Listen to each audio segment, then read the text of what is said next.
Yo, yo, yo, what's up, everybody? It's your boy, Blitz Renegade, and I'm back with another video. As you can see, I've been pushing out a lot of content, posting a lot. I really want this channel to grow. I really want to create a community where I can come talk about WWE, talk about football, basketball, and whatever sport you guys want to talk about. But I just got to get this channel to grow first. Obviously, there's only like 60 subscribers, but it's all good. It's been less than a year, and it's okay. We're going to keep pushing out videos and keep growing together. So like I said, it's your boy Blitz Renegade. You see the title. Let's get right into this video. My honest opinion on the Sherrone Moore situation. The Michigan coach, everybody knows the story. A little bit of background information. He was the coach for 2 years. He succeeded Coach Harbaugh the year after they won the national championship. He really wasn't even supposed to be in this position. Coach Harbaugh basically vouched for him after he took off and went to go coach the Chargers in LA. And so that's pretty much the story. He was he was like his assistant coach, I think, and one of the offensive coordinators, not the head guy, but one of the coaches who would help out with the offense. But he actually coached and beat Ohio State, I believe, one time. He beat Ohio State one time for Harbaugh. And then I believe his first year coaching last year, he beat Ohio State with basically no quarterback. So he's one of those. I don't think he's like a big splash of a coach or like a really crazy good coach. He's one of those coaches that, like, if you can, he'll win games, but he's usually like a coach that's usually winning games that he's not supposed to win, because he's a new coach. So it's all right. But let's jump into this. So this obviously isn't breaking news anymore. And this whole situation it turned into a really tragic and sad situation later on when you find out what he did after he was fired. And so, I don't know, I just been contemplating making this video because it's kind of triggering and sensitive for me as a black man speaking on this type of stuff. And I see a lot of the places that I see on Twitter and stuff like that, the accounts.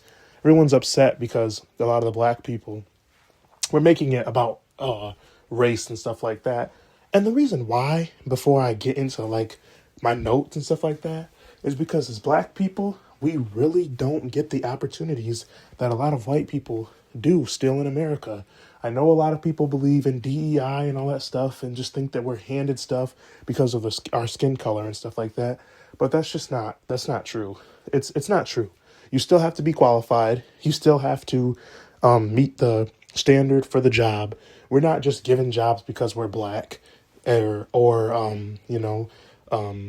Asian or Hispanic or any of the other minorities or gay, stuff like that. We're not just given jobs because of we're minorities. So I want to just get that out of the way before I start. So a lot of time has passed, so I didn't want to rush into it like I've seen a lot of the news sources just kind of jumping into it and giving their thoughts and stuff like that.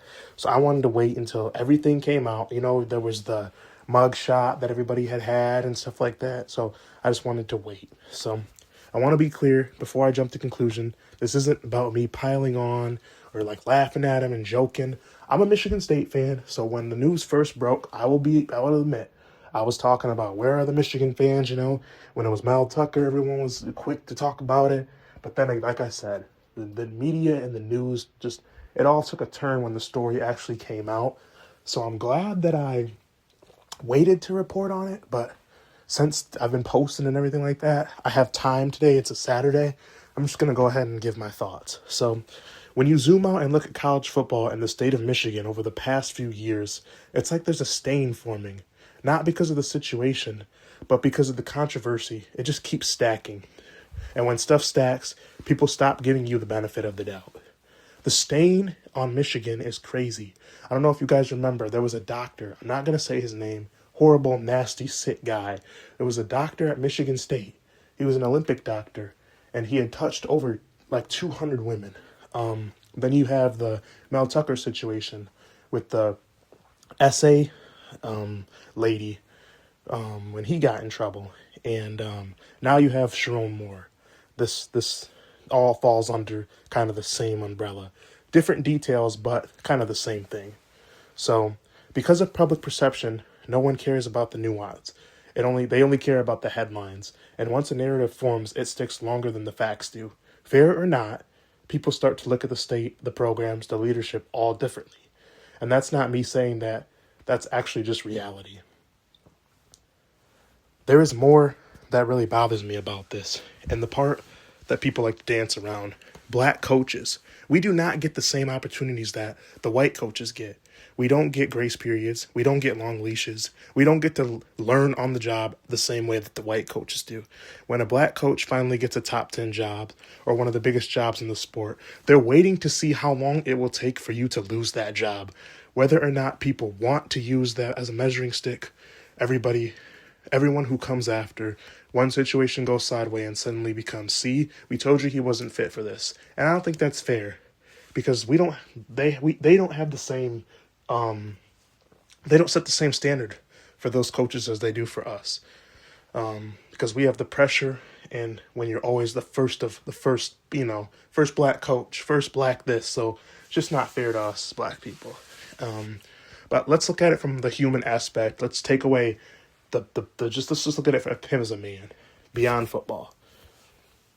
This doesn't just affect the state of Michigan or the program, or let's look at it from his kids. It's around the Christmas season. His entire family just got thrown under the bus. His whole life is uprooted. His family, mom and dad, everybody in his world. He's only 40 years old, guys. So he just fumbled away a top 10 job. And that's what causes people to snap and flip out and do the things that he did. And so I'm not here to defend him or anything like that, but I just wanted to take a second to look at it from the human aspect. So this needs to be said, though. What is someone who already answered as underqualified doing in that position in the first place? And that's not me being disrespectful. That's not hate. It's a real question.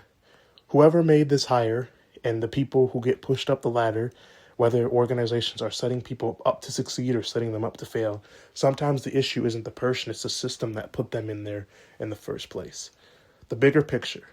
The whole situation shows you how unforgiving college football is, how fast the spotlight turns, and how much optics matter, especially when you don't fit in the safe or familiar mode.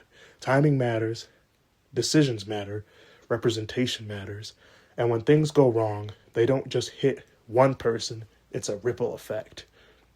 And finally, I just wanted to say, you do not have to agree with me, that's fine. This is just where I stand and where I'm sitting. I know I'm late to the conversation. I just waited until everyone said what they had to say before I said mine. No holds barred, no flags thrown, and no fouls drawn. Thank you guys so much for listening to my opinion on the Sherrone Moore situation. I pray that the situation be over, and hopefully he can get a different job. Hopefully his kids and his family and all that stuff will not happen. And the staffer, I pray that she's okay. And just, I want that situation to be better than what it is, So thank you guys for tuning in. We will be back soon with more videos, more content. All right. Enjoy your football Saturday and enjoy your football Sunday. Peace.